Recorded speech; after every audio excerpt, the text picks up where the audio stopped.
Hello UPSC aspirants, my name is Shambhavi. Hope you all are doing. So हम लोग हैं chapter number 7 को from class 6 और this is politics. जो book हम लोग रेफर करते हैं दैट इज एनसीईआरटी। सो इससे हम लोग चैप्टर नंबर 7 को डिटेल एक्सप्लेनेशन में ऑलरेडी पढ़ चुके हैं। उसके वीडियोस मैंने प्रीवियसली अपलोड करे थे, आप उनको फाइंड आउट कर सकते हो जाकर चैनल पे। फर्दर आज यहाँ पे हम लोग इस particular chapter that is urban administration, इसकी हम लोग यहाँ पे समरी को डिस्कस करेंगे। ठीक है, so further let's get started आप यू ग्रेट। अच्छा, स्टार्ट करते हैं इस पर्टिकुलर चैप्टर को। अब हम लोग जनरली ये जानते हैं कि सिटी वो काफ़ी ज़्यादा बड़ी होती है rather than a village, right. काफ़ी ज़्यादा एरिया हम कवर होता है इन अ सिटी। तो सिटी में क्या होता है, बहुत सारी भीड़ भाड़ वाली मार्केट्स होती हैं, बसेस होती हैं, कार्स होती हैं, वाटर फैसिलिटीज़ होती हैं, इलेक्ट्रिसिटी फैसिलिटीज़ होती हैं, ट्रैफिक कंट्रोल होता है, हॉस्पिटल्स होते हैं, इतनी सारी चीज़ें we have all these in city, right. अब कभी आपने इस रिस्पेक्टिव चीज़ को सोचा है कि इन सारी चीज़ों को रन करने के लिए रिस्पॉन्सिबल कौन होता है, किसकी रिस्पॉन्सिबिलिटी होती है कि इन सारी चीज़ों को प्रॉपरली पीपल तक सप्लाई हो, ये सारी चीज़ें प्रॉपरली इन सारी चीज़ों को देखना, ये किसकी रिस्पॉन्सिबिलिटी होती है। ये जो डिसीजंस हैं कि आपको किस सिटी में क्या फैसिलिटी प्रोवाइड करनी है, या किस सिटी में क्या न्यू चीज़, जैसे कि किसी रिस्पेक्टिव आपको प्लेस पे हॉस्पिटल बिल्ड करना है, तो आप ये सारे डिसीजंस कैसे लिए जाते हैं। ठीक है, इन सारी चीज़ों की प्लानिंग कैसे होती है, कौन प्लानिंग करता है, प्लानिंग के लिए कौन रिस्पॉन्सिबल होता है, और कौन लोग होते हैं जो कि इन सारे काम को करते हैं। ये सारी चीज़ों के आंसर्स हम लोग फाइंड करेंगे इस particular chapter number 7 urban administration में। ठीक है, तो चैप्टर हमारा यहाँ पे स्टार्ट होता है एक स्टोरी से। ये पर्टिकुलर चैप्टर पूरा आपको इस स्टोरी की हेल्प से ही यहाँ पे समझने को मिलेगा, और रादर दैन ये एक बहुत अच्छा तरीका है किसी भी चैप्टर को स्टडी आउट करने का। ठीक है, स्टार्ट करते हैं। एक संडे की दोपहर में माला और उसके फ्रेंड्स सब लोग क्रिकेट खेल रहे थे स्ट्रीट में। ठीक है, शंकर जो है वो काफ़ी अच्छी बॉलिंग कर रहा था और उसने ऑलरेडी रेहाना को वो आउट कर चुका था, लेकिन वो फिर भी बैटिंग कर रही थी। अब शंकर से फ्रस्ट्रेट हो गया था कि वो बैटिंग करे जा रही थी, तो उसने एक बहुत धीमी सी बॉल थ्रो करी, और उसमें उसने ये सोचा कि रेहाना जो है वो काफ़ी आसानी से इसको नहीं मार पाएगी, तो बट रेहाना ने उस बॉल को बहुत हार्डली हिट किया, और उस बॉल की इतनी हाइट से उसने उसको हिट किया कि जाके वहाँ की जो स्ट्रीट लाइट थी वो टूट गई। उस एरिया की स्ट्रीट लाइट टूट गई उनकी, मतलब खेलते खेलते। अब रेहाना ने चिल्लाना शुरू कर दिया कि अरे ये क्या हो गया, ये मैंने क्या कर दिया। शंकर ने कहा हाँ, हम इस रूल को बनाना भूल गए कि अगर कोई स्ट्रीट लाइट तोड़ेगा तो ऑटोमेटिकली आउट हो जाएगा। लेकिन जो अदर और लोग थे, माला, जहांगीर और रेहाना, वो सब काफ़ी मतलब परेशान हो गए कि एक्चुअली में ये हो क्या गया है। ठीक है, और उन्होंने शंकर से कहा कि अच्छा यही रहेगा कि तुम विकेट के बारे में सोचना बंद कर दो। पिछले हफ्ते उन लोगों ने निर्मला मौसी की खिड़की तोड़ दी थी, और जिसकी वजह से उन्होंने उनको अपनी पूरी की पूरी पॉकेट मनी को उनकी खिड़की को रिपेयर करवाने में लगाना पड़ा। अब उनको ये सोचा था क्या वापस से हमें स्ट्रीट लाइट को सही करवाने का या बनाने के लिए वापस से हमको अपनी पॉकेट मनी से पे करना पड़ेगा। लेकिन एक क्वेश्चन उनके दिमाग में तुरंत से आया कि हम लेकिन पे किसको करेंगे, ये जो लाइट्स हैं, स्ट्रीट लाइट्स हैं, ये किसकी हैं, किसको बिलोंग करती हैं, इनको कौन बदलता है, हम किसको मनी पे करेंगे। रेहाना का जो घर था वो सबसे पास था, तो वो सब भागते भागते रेहाना के घर गए, और वहाँ पे रेहाना ने अपनी मदर को बताया कि ये सारी चीज़ें हो गई हैं। अब उन्होंने कहा कि मैं ये तो नहीं जानती हूँ कि ये सारी चीज़ें डिटेल में तो नहीं जानती, लेकिन मैं ये जानती हूँ कि म्युनिसिपल कॉरपोरेशन होती है सिटी में, वो लाइट्स वगैरह को रिप्लेस करने का पूरा काम करती है, उन सारी चीज़ों को देखती म्युनिसिपल कॉरपोरेशन ही है। तो बेस्ट पर्सन जिनसे तुम ये सारी चीज़ें पूछ सकते हैं वो है यस्मिन खाला। वो अभी अभी म्युनिसिपल कॉरपोरेशन से रिटायर हुई हैं, तो जाओ और उनसे पूछो, और रेहाना घर वापस जल्दी आना, ये रेहाना की मदर ने बोला। अब यस्मिन खाला जो थी वो सेम लेन में ही रहती थी, तो वो और रेहाना के सारे फ्रेंड्स भागते भागते उनके घर पहुंचे। अब वहाँ पे जितने बच्चे थे उन सब ने गेट नॉक किया, तो उन्होंने गेट डोर को ओपन किया, और वो सब वहीं पे खड़े खड़े बताने लग गए कि क्या हुआ इन डिटेल, कि क्या हुआ है। तो जब उन्होंने ये पूछा कि जो स्ट्रीट लाइट्स हैं वो किसकी हैं, ठीक है, तो यस्मिन खाला हंसने लगी और उन्होंने ये कहा कि ये जो स्ट्रीट लाइट्स हैं ये किसी एक पर्सन की नहीं है, या कोई एक ऐसा पर्सन नहीं है जिसको तुम स्ट्रीट लाइट्स तोड़ने की वजह से पैसे पे कर सकते हो, ऐसा कोई भी एक पर्सन नहीं है। म्युनिसिपल कॉरपोरेशन एक बहुत बड़ी ऑर्गेनाइजेशन है, ठीक है, जो बहुत सारी चीज़ों का ध्यान रखती है, स्ट्रीट लाइट्स का, गार्बेज कलेक्ट हो रहा है कि नहीं, वाटर की सप्लाई का, स्ट्रीट्स को साफ रखने का, मार्केट को साफ रखने का, वाटर सप्लाई, इलेक्ट्रिसिटी सप्लाई। तो इन सारी चीज़ों का जो भी देखभाल है देखती है, वो सारी की सारी चीज़ों का म्युनिसिपल कॉरपोरेशन ही देखती है। मैंने म्युनिसिपल कॉरपोरेशन के बारे में सुना है। अब उन्होंने माला ने बोला कि वो लोग पूरी सिटी में मलेरिया जब काफ़ी फैल रहा था तो मलेरिया के लिए काफ़ी अवेयरनेस वगैरह फैला रहे थे, तब मैंने म्युनिसिपल कॉरपोरेशन के बारे में सुना था। माला ने इस बात को कहा। हाँ, तुमने बिल्कुल सही कहा। जो म्युनिसिपल कॉरपोरेशन है वो रिस्पॉन्सिबल होती है कि किसी भी एक सिटी में जो भी कोई डिजीज़ है वो ज़्यादा ना फैले, उसके लिए भी म्युनिसिपल कॉरपोरेशन ही इंश्योर होती है, उसी के लिए म्युनिसिपल कॉरपोरेशन भी रिस्पॉन्सिबल होती है। वो स्कूल्स चलाते हैं, हॉस्पिटल्स, डिस्पेंसरीज, गार्डन्स को बनाते हैं, गार्डन्स को मेंटेन करते हैं। तो ये सारी रिस्पॉन्सिबिलिटी भी म्युनिसिपल कॉरपोरेशन की ही होती है, यस्मिन खाला ने बोला। फिर उन्होंने ये ऐड किया कि हमारी जो सिटी है पुणे, वो एक काफ़ी बड़ी सिटी है, और तो यहाँ पे जो म्युनिसिपल कॉरपोरेशन है इसको हम लोग यहाँ पे म्युनिसिपल कॉरपोरेशन कहते हैं क्योंकि ये बड़ी सिटी है। लेकिन जो छोटे टाउन्स होते हैं उन टाउन्स में इसको म्युनिसिपल काउंसिल कहा जाता है। तो बड़ी सिटीज़ के लिए म्युनिसिपल कॉरपोरेशन और छोटे टाउन्स के लिए म्युनिसिपल काउंसिल। तो यस्मिन खाला ने कहा, आई एम क्यूरियस, अब अच्छा ये बताइए कि जो पार्क है वो कौन डिसाइड करता है कि कहाँ पार्क बनेगा? क्या आपने कभी कोई इंटरेस्टिंग डिसीजंस लिए हैं जब आपने म्युनिसिपल कॉरपोरेशन में काम किया है? ये क्वेश्चंस रेहाना ने पूछे। यस्मिन खाला ने कहा, नहीं रेहाना, मैंने ऐसे कोई भी चीज़ें नहीं करी हैं क्योंकि मैं अकाउंट ऑफिस में काम करती थी म्युनिसिपल कॉरपोरेशन में, तो स्लिप्स वगैरह को पे करने का मेरा सिर्फ काम होता था। अब जैसे कि सिटीज़ जैसे कि पुणे वगैरह ये सब काफ़ी बड़ी सिटीज़ है, राइट, तो यहाँ पे जो म्युनिसिपल कॉरपोरेशन है उसको कई सारे डिसीजंस लेने पड़ते हैं और एज वेल एज बहुत सारा काम करना पड़ता है सिटी को क्लीन रखने के लिए, सिटी को साफ रखने के लिए काफ़ी ज़्यादा उनको काम करना पड़ता है। डिसीजंस जैसे कि पार्क को कहाँ बनाना चाहिए, या तो फिर जो नया हॉस्पिटल है इसको कहाँ बनाना चाहिए, तो ये सारे जो डिसीजंस होते हैं, पार्क को बनाना, हॉस्पिटल्स को बनाना, बिल्ड करना, तो ये सारे डिसीजंस जनरली वार्ड काउंसलर लेते हैं, ठीक है। जो वार्ड काउंसलर्स होते हैं, जो वार्ड में एक रिस्पेक्टिव वार्ड के जो भी काउंसलर्स होते हैं वो इन डिसीजंस को लेते हैं कि ये पार्क्स को कहाँ बनना चाहिए या हॉस्पिटल्स को, ठीक है। तो ये इसमें होता क्या है कि सिटी को अलग अलग वार्ड में डिवाइड कर दिया जाता है और हर एक वार्ड के लिए वार्ड काउंसलर्स को इलेक्ट करा जाता है, तो वही इन सारी चीज़ों को देखते हैं। अब ये जो कॉम्प्लिकेटेड डिसीजंस हैं, ये जो हमारी पूरी सिटी को इफेक्ट करते हैं, इन सारे डिसीजंस को ये जो काउंसलर्स होते हैं उनका एक ग्रुप फॉर्म किया जाता है और जिसको बोलते हैं कमिटीज़।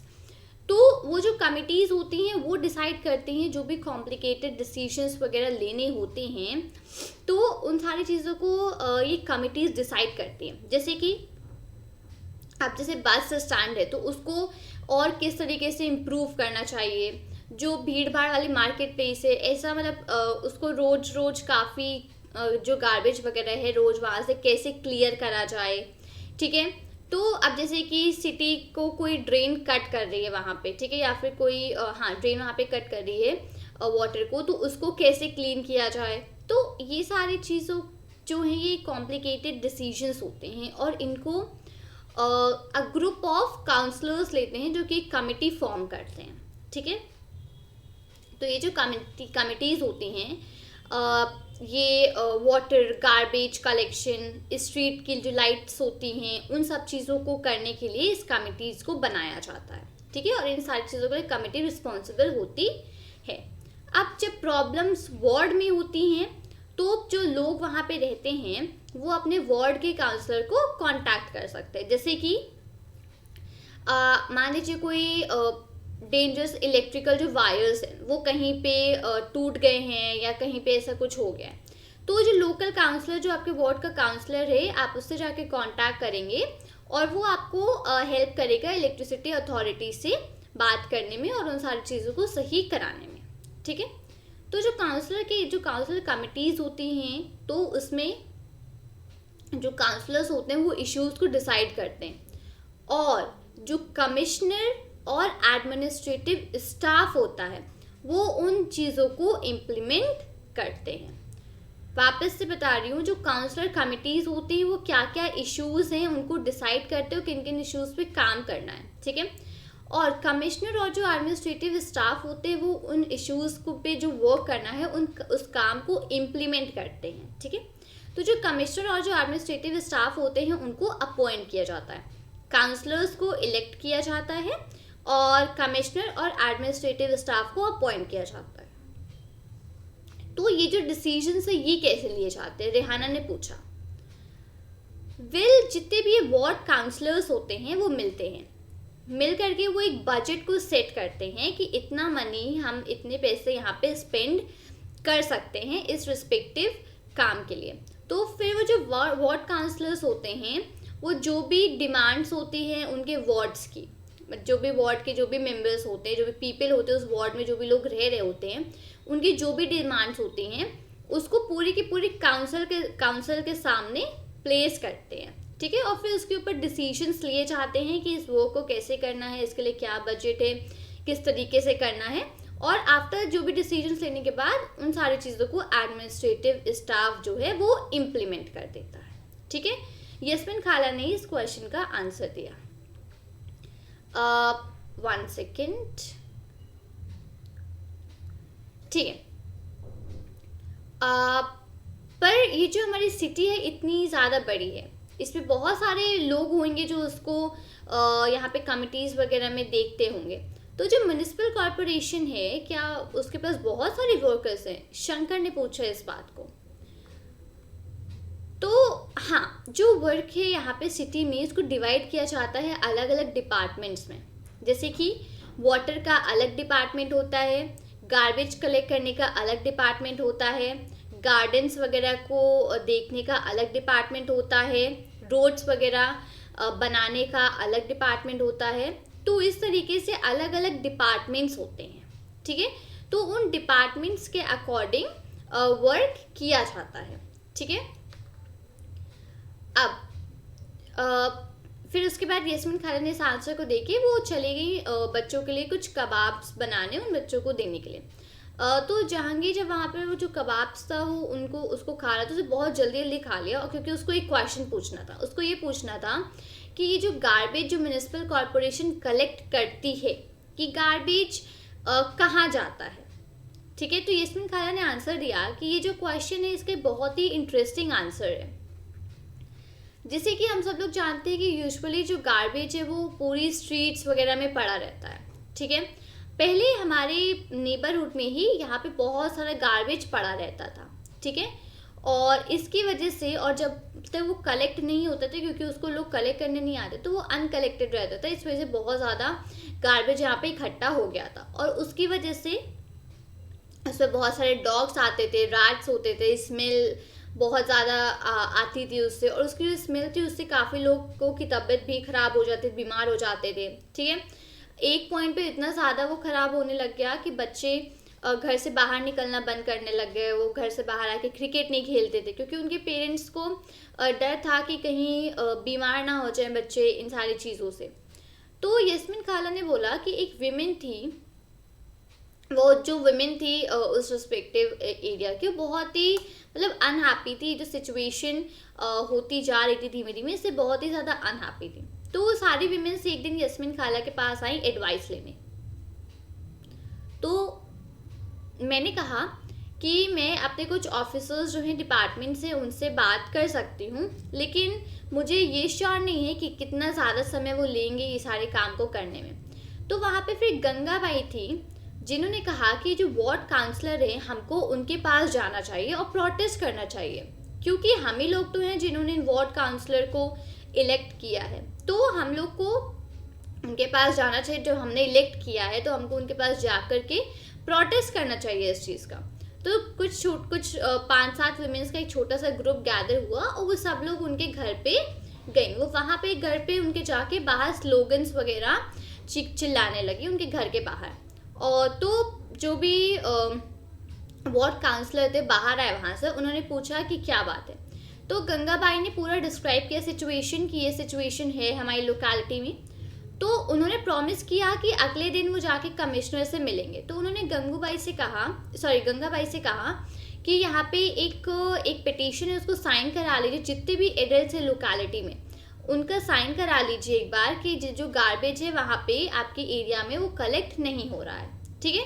तो उन्होंने कहा कि इसको लेकर के हम लोकल सैनिटेशन इंजीनियर के पास जाएंगे अगले दिन और इस तरीके से हम लोग जा सकते हैं। तो जो सैनिटेशन इंजीनियर था वो कमिश्नर से बात करके बता सकते हैं कि कितनी ख़राब सिचुएशन हो गई है यहाँ पे।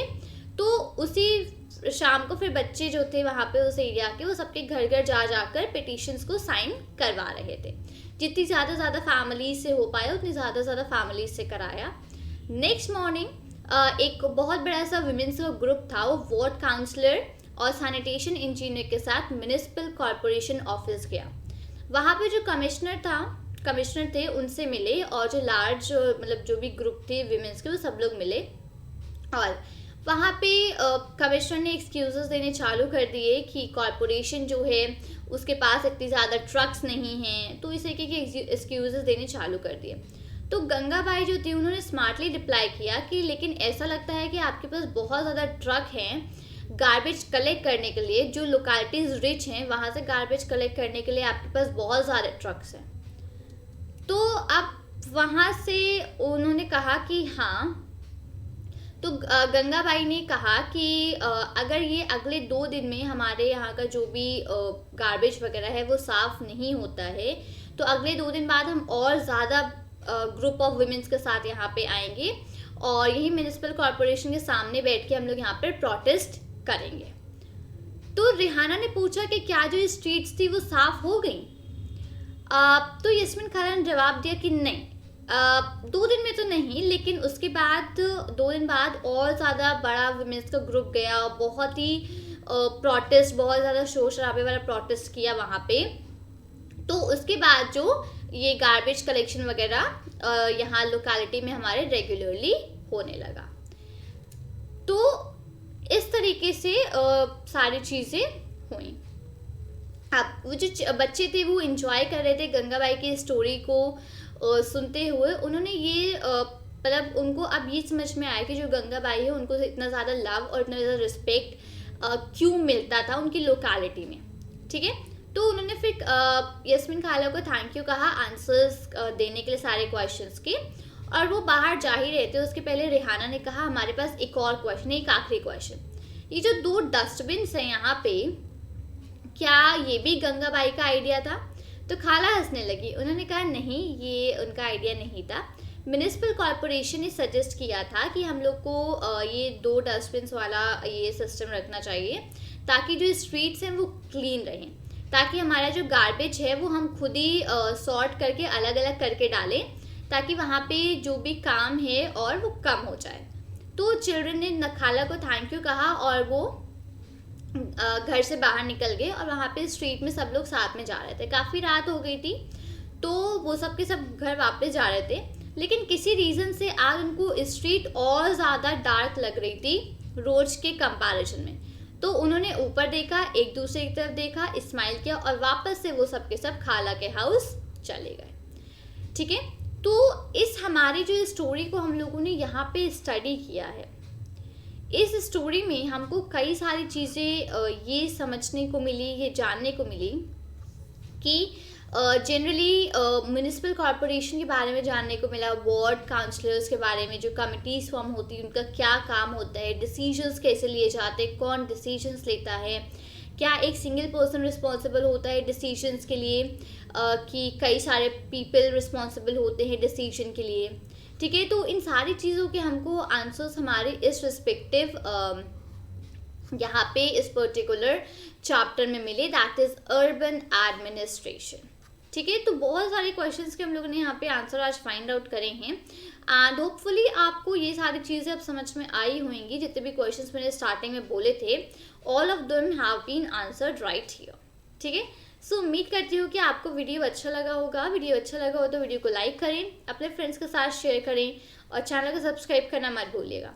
मिलती हूँ आपसे नए वीडियो के साथ। Thank you and take care. जय हिंद।